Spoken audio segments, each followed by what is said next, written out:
Hello friends, ಗುತ್ತು ಚಾನಲ್ಗೆ ಸ್ವಾಗತ. ನಾನು ಇವತ್ತು ಸ್ಟ್ರಾಬೆರಿ ಜೆಲ್ಲಿ ಸ್ಲೈಸ್ ಕೇಕ್ ಹೇಗೆ ಮಾಡೋದು ಅಂತ ತೋರಿಸ್ತೇನೆ. ಅದಕ್ಕೆ ಬೇಕಾದ ಸಾಮಗ್ರಿ: 1/4 ಲೀಟರ್ ಹಾಲು, ಕಸ್ಟರ್ಡ್ ಪೌಡರ್, 3ರಿಂದ 4 ಚಮಚ ಸಕ್ಕರೆ, 7ರಿಂದ 8 ಸ್ಟ್ರಾಬೆರಿ ಚೆನ್ನಾಗಿ ತೊಳೆದಿಟ್ಕೊಂಡಿದ್ದೇನೆ, ಮತ್ತು ನಂದಿನಿ ಬಟರ್, ಯಾವ ಬಟರ್ ಬೇಕೋ ಅದು ಯೂಸ್ ಮಾಡ್ಬೋದು. ಇಲ್ಲಿ ಮಾರಿ ಬಿಸ್ಕೆಟ್ ತೊಗೊಂಡಿದ್ದೇನೆ, ನೀವು ಬೇರೆ ಬಿಸ್ಕೆಟ್ ಸಹ ಯೂಸ್ ಮಾಡ್ಬೋದು, ಮೆಕ್ವಿಟೀಸ್ ಹಾಗೆ. ಮತ್ತು ಜೆಲ್ಲಿ ಪೌಡರ್, ಇದರಲ್ಲಿ 2 ಮಿಶ್ರಣ ಇದೆ. ಅದು ಹೇಗೆ ಮಾಡೋದು ಅಂತ ನೆಕ್ಸ್ಟ್ ಸ್ಟೆಪ್ನಲ್ಲಿ ನಾನು ನಿಮಗೆ ತೋರಿಸ್ತೇನೆ. ಬನ್ನಿ ಹೇಗೆ ಮಾಡೋದು ಅಂತ ತೋರಿಸ್ತೇನೆ. ಇಂಡಿಯಾದಲ್ಲಿ ಬೇಕರ್ಸ್ ಕಸ್ಟರ್ಡ್ ಪೌಡರ್ ತುಂಬ ಚೆನ್ನಾಗಿರ್ತದೆ.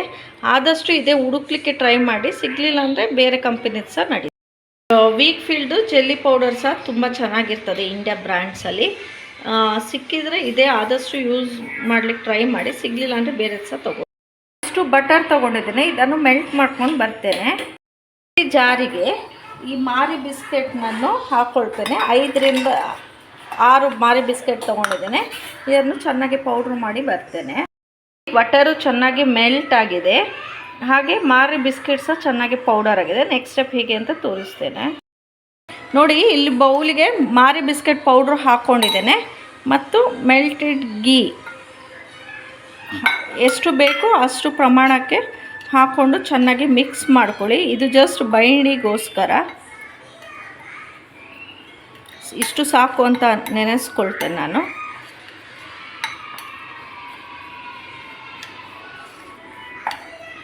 ಚೆನ್ನಾಗಿ ಮಿಕ್ಸ್ ಆದಮೇಲೆ ಈ ಥರ ಸೆಟ್ ಮಾಡ್ಕೊಳ್ಳಿ. ಇದು ಫಸ್ಟ್ ಲೇಯರ್.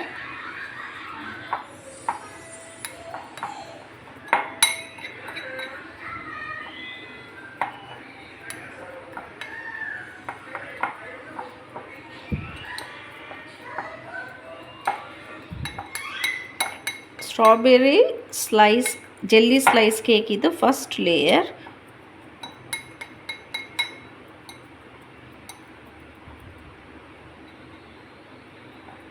ಈಗ ಇದನ್ನು ಸೆಟ್ ಆಗಲಿಕ್ಕೆ ಒಂದು ಮುಚ್ಚಳ ಮುಚ್ಚಿ ಬಿಡೋಣ.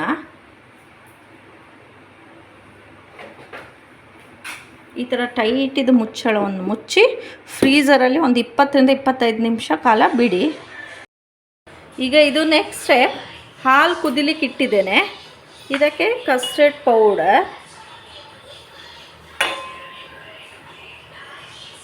ಮತ್ತು ಸಕ್ಕರೆ ಹಾಕಿ ಸ್ಲೋ ಸಿಮ್ಮಲ್ಲಿ ಕುದಿಸ್ಕೊಳ್ಳೋಣ.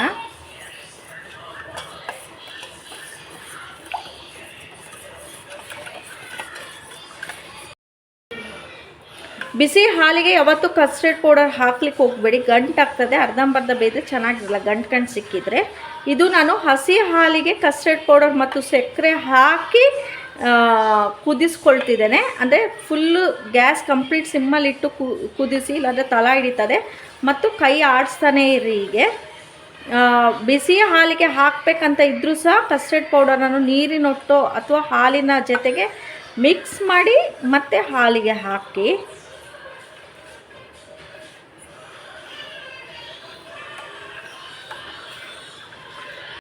ನೋಡಿ, ಹಾಲು ತಿಕ್ಕಾಗ್ತಾ ಬರ್ತಾ ಇದೆ.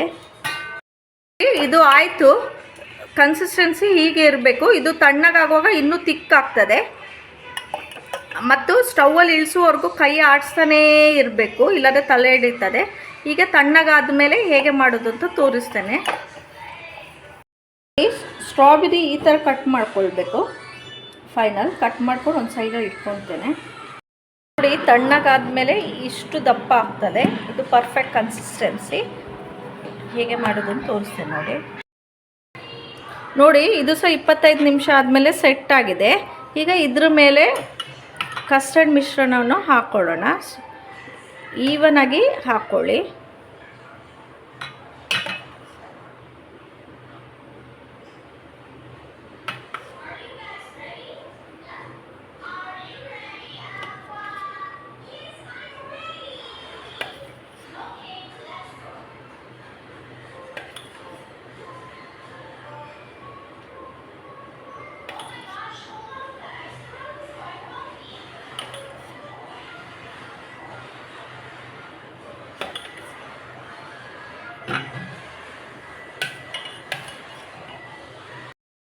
ನೋಡಿ, ಈಗ ಕಸ್ಟರ್ಡ್ ಲೇಯರ್ ಹಾಕಿದೆ. ಈಗ ಮುಚ್ಚಳ ಮುಚ್ಚಿ ಇದನ್ನು ಸಹ 25ರಿಂದ 30 ನಿಮಿಷವರೆಗೂ ಬಿಡೋಣ.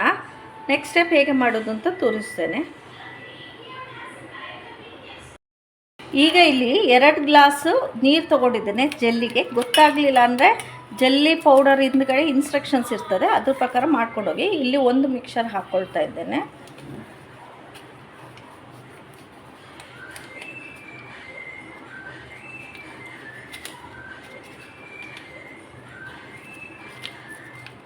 ಇನ್ನೊಂದು ಮಿಕ್ಸರ್ ಸಹ ಹಾಕಿ ಚೆನ್ನಾಗಿ ಮಿಕ್ಸ್ ಮಾಡಿ ಕುದಿಸ್ಕೊಳ್ಳೋಣ. ನೋಡಿ, ಜೆಲ್ಲಿ ಮಿಶ್ರಣವನ್ನು ಸ್ಟೌವಲ್ಲಿ ಇಟ್ಕೊಂಡಿದ್ದೇನೆ. ಇದೇನು ತುಂಬ ಹೊತ್ತು ತಾಗೋದಿಲ್ಲ ಜೆಲ್ಲಿ ಕುದಿಸ್ಕೊಳ್ಳಿಕ್ಕೆ. ಇದು ಈ ಸಮ್ಮರಿಗೆಲ್ಲ ಬಿಸಿ ಬಿಸಿ ತಿನ್ನುವಂಥದ್ದು, ಖಾರ ಎಲ್ಲ ತಿನ್ನುವಕ್ಕೆ ಇಷ್ಟಪಡೋದಿಲ್ಲ. ಹಾಗಾಗಿ ಇದು ಕೋಲ್ಡ್ ಆದಂಥ ಡೆಸರ್ಟ್, ಎಲ್ಲ ವಯಸ್ಸಿನವರು ಸಹ ಇಷ್ಟಪಟ್ಟು ತಿನ್ನುವಂಥ ಡೆಸರ್ಟ್ ಇದು. ಈ ಸಮ್ಮರ್ಗೆಲ್ಲ ಏನಾದರೂ ಒಂದು ಕೋಲ್ಡ್ ಐಟಮ್ಸ್ ತಿನ್ನುವ ಅಂತ ಅನಿಸ್ತದೆ. ಹಾಗಾಗಿ ಈಸಿಯಾಗಿ ಫಟಾಫಟ್ನಂತೆ ಮಾಡುವಂಥ ಡೆಸರ್ಟ್ ಇದು. ಬೇಸಿಗೆ ಕಾಲ ಬಂದರೆ ಎಲ್ಲರೂ ಕೋಲ್ಡ್ ಐಟಮ್ಸೇ ತಿನ್ನಲಿಕ್ಕೆ ಇಷ್ಟಪಡ್ತಾರೆ ಆದಷ್ಟು. ಮತ್ತು ಸಹ ಐಸ್ ಕ್ರೀಮ್ ದಿನ ಒಂದೇ ಥರ ಐಸ್ ಕ್ರೀಮ್ ಎಲ್ಲ ತಿಂದು ಬೋರ್ ಆದಾಗ ವೆರೈಟೀಸ್ ಆಗಿ ಎಲ್ಲ ಮಾಡ್ಕೊಳ್ಬೋದು. 1 ಲೇಯರ್ ಬಿಸ್ಕೆಟ್ ಇರ್ತದೆ, 1 ಲೇಯರ್ ಕಸ್ಟರ್ಡ್ ಇರ್ತದೆ, 1 ಲೇಯರ್ ಸ್ಟ್ರಾಬೆರಿ ಮತ್ತು ಜೆಲ್ಲಿ ಇರ್ತದೆ. ತುಂಬ ರುಚಿಯಾಗಿ ಸಹ ಇರ್ತದೆ.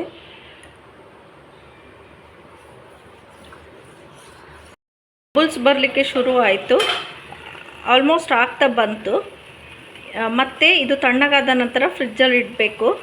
ಹಾಗೆ ಆದಷ್ಟು ಸ್ಟ್ರಾಬೆರಿ ಫ್ಲೇವರೇ ತೊಗೊಳ್ಳಿಕ್ಕೆ ಪ್ರಿಫರ್ ಮಾಡಿ. ಬೇರೆ ಫ್ಲೇವರ್ ಆದರೆ ಅಷ್ಟು ಒಳ್ಳೆದಿರೋದಿಲ್ಲ ಕಾಂಬಿನೇಷನ್ ಸ್ಟ್ರಾಬೆರಿ ಜೊತೆ. ಏನಾದರೂ ನೀವು ಮ್ಯಾಂಗೋ ಫ್ಲೇವರ್ ತೊಗೊಳ್ಳೋದಾದರೆ ಮ್ಯಾಂಗೋ ಫ್ರೂಟನ್ನೇ ಯೂಸ್ ಮಾಡಿ, ಆವಾಗ ಫ್ಲೇವರ್ ಚೆನ್ನಾಗಿರ್ತದೆ. ಇದು ಆಗಿದೆ, ಸ್ವಲ್ಪ ತಣ್ಣಗಾಗಲಿ ಮತ್ತೆ ಏನು ಮಾಡೋದು ತೋರಿಸ್ತೇನೆ. ನೋಡಿ, ಕಸ್ಟರ್ಡ್ ಚೆನ್ನಾಗಿ ಸೆಟ್ ಆಗಿದೆ. ಈಗ ಕಟ್ ಮಾಡಿದಂಥ ಸ್ಟ್ರಾಬೆರಿ ಪೀಸಸನ್ನು ಸುತ್ತಲೂ ಇಟ್ಕೊಂಡು ಬರೋಣ. ಇದು ಅಂದರೆ ಪರ್ಫೆಕ್ಟ್ ಸೆಟ್ ಆಗಬೇಕು.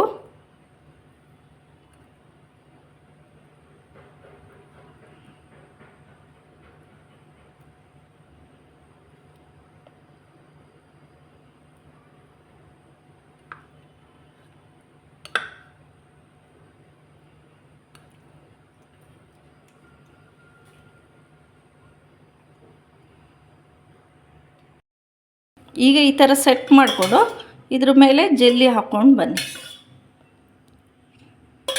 ಜೆಲ್ಲಿ ತಣ್ಣಗಾಗಿರಬೇಕು, ಇಲ್ಲಾಂದರೆ ಅನ್ಈವನ್ ಆಗ್ತದೆಲ್ಲ.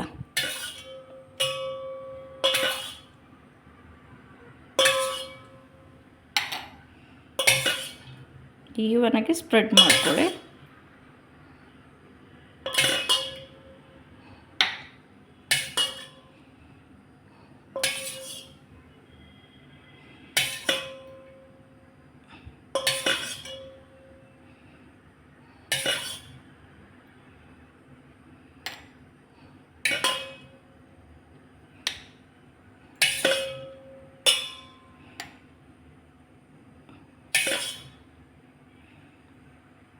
ಈಗ ಫ್ರಿಜ್ಜಲ್ಲಿ ಉಳಿದ ಜೆಲ್ಲಿಯನ್ನು ಒಂದು ಬಾಕ್ಸಲ್ಲಿ ಹಾಕ್ಕೊಂಡು ಇಟ್ಕೊಂಡ್ರೆ ಬೇರೆದಕ್ಕೆ ಸಹ ಯೂಸ್ ಮಾಡ್ಕೊಳ್ಬೋದು. ಈಗ ಈ ಥರ ಮುಚ್ಚಳ ಮುಚ್ಚಿ ಒಂದು 2ರಿಂದ 3 ಗಂಟೆಗಳ ಫ್ರಿಜ್ಜಲ್ಲಿಟ್ಟು ಮತ್ತೆ ನೋಡುವ. ನೋಡಿ, 4 ಗಂಟೆ ನಂತರ ಎಷ್ಟು ಚೆನ್ನಾಗಿ ಸೆಟ್ ಆಗಿದೆ, ಏನಂದ್ರೂ ಬೀಳೋದಿಲ್ಲ. ಎಷ್ಟು ಕಲರ್ಫುಲ್ಲಾಗಿ ಸಹ ಕಾಣ್ತಾ ಇದೆ. ನೋಡಿ, ಇಲ್ಲಿ ಸಹ ನೋಡ್ಬೋದು 3 ಲೇಯರ್ಸ್ ಎಷ್ಟು ಚೆನ್ನಾಗಿ ಕಾಣ್ತಿದೆ. ಬನ್ನಿ ಈಗ ಕಟ್ ಮಾಡಿ ಸರ್ವ್ ಮಾಡೋಣ. ಇದು ಸಮ್ಮರಿಗೆ ಪರ್ಫೆಕ್ಟ್ ಡೆಸರ್ಟ್ ಅಂತ ಹೇಳ್ಬೋದು. ತುಂಬ ಕಲರ್ಫುಲ್ ಆಗಿದೆ. ವಯಸ್ಸಾದವ್ರಿಗಿಂತ ಮಕ್ಕಳವರೆಗೂ ತುಂಬ ಇಷ್ಟಪಟ್ಟು ತಿನ್ನುವಂಥ ಡೆಸರ್ಟ್. ನೋಡಿ, ಕೇಕ್ ಥರನೇ ಬಂದಿದೆ ಕಟ್ ಮಾಡಿದಾಗ. ಈ ವಿಡಿಯೋ ನಿಮಗೆ ಇಷ್ಟ ಆಗಿದೆ ಅಂತ ನೆನೆಸ್ತೇನೆ.